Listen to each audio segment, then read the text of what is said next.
ಇದೊಂದು ಇಡೀ ದೇಶದಲ್ಲಿ ದಕ್ಷಿಣ ಭಾರತದಲ್ಲಿ ಐತಿಹಾಸಿಕವಾದಂತಹ ಒಂದು ಕಾರ್ಯಕ್ರಮ. ಇವತ್ತು ನಾವು 19ನೇ ಗೇಟ್ ಹೊಡೆದಾಗ ಮಧ್ಯರಾತ್ರಿ ನನ್ನ ಮಿತ್ರ ಮತ್ತು ನನ್ನ ಅಧಿಕಾರಿಗಳು ಫೋನ್ ಮಾಡಿದ್ರು, ಜಿಲ್ಲಾ ಮಂತ್ರಿಗಳು ತಂಗಡಿಯವರು, ಡ್ಯಾಮ್ ಶೇಕ್ ಆಗ್ತಾ ಇದೆ, ಇಂಥ ಪರಿಸ್ಥಿತಿಯಲ್ಲಿ ನಾವು ಇದ್ದೇವೆ ಅಂತೇಳಿ.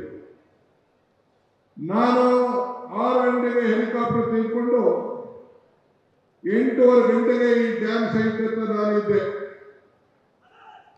ಬಂದು ನಿಂತು ನೋಡಿ ಏನ್ ಮಾಡಬೇಕು ಅಂತ ತೀರ್ಮಾನ ಮಾಡಿ 1 ವಾರದಲ್ಲಿ ಇದ್ದಂತ ನೀರಿನ ಸಂದರ್ಭವನ್ನೇ ತೀರ್ಮಾನವನ್ನು ಮಾಡಿ ದಿಟ್ಟ ಪ್ರಯತ್ನವನ್ನು ಮಾಡಿ ಕೇವಲ 10-15 ದಿನದಲ್ಲಿ 19ನೇ ಗೇಟ್ ಅನ್ನ ಬದಲಾಯಿಸಿ ಈ ಭಾಗದ ರೈತರನ್ನ ಭತ್ತದ ಕಣಿವೆಯನ್ನ ಉಳಿಸುವಂತ ಕೆಲಸವನ್ನು ಮಾಡಿ ನನಗೆ ಈ ಒಂದು ದೊಡ್ಡ ಸಾಧನೆ ಮಾಡಲಿಕ್ಕೆ ಅವಕಾಶ ಆಯಿತು.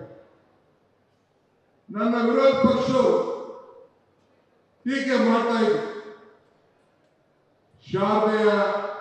ಶಾರದಾ ದೇವಿ ಆಶೀರ್ವಾದ, ಉಡುಕರಾತ್ರಿ ನಮ್ಮ ಅಜ್ಜಯ್ಯನ ಪವಾಡ, ಹಂಪಿ ವಿರೂಪಾಕ್ಷನ ಕೃಪೆ, ರಾಘವೇಂದ್ರ ಸ್ವಾಮಿಯ ಶಕ್ತಿ, ಇವೆಲ್ಲ ಸೇರಿ ಇಂಥ ಒಂದು ಮಹತ್ವ ಕಾರ್ಯಕ್ರಮವನ್ನು ಮಾಡಲಿಕ್ಕೆ ನಿಮ್ಮೆಲ್ಲರ ಆಸೆ, ನಿಮ್ಮೆಲ್ಲರ ಬಯಕೆ.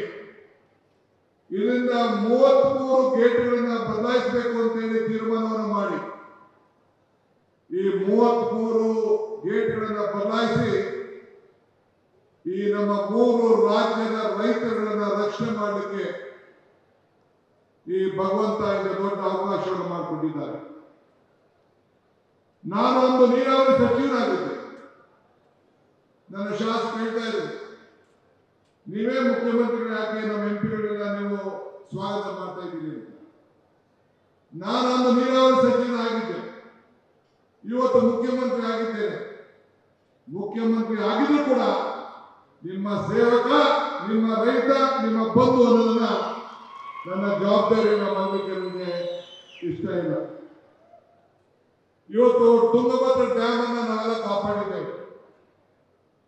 ಹಿರಿಯರು ಹೇಳ್ತಾರೆ, ಇತಿಹಾಸವನ್ನು ಸೃಷ್ಟಿ ಮಾಡಲಿಕ್ಕೆ ಸಾಧ್ಯ ಇಲ್ಲ ಅಂತ.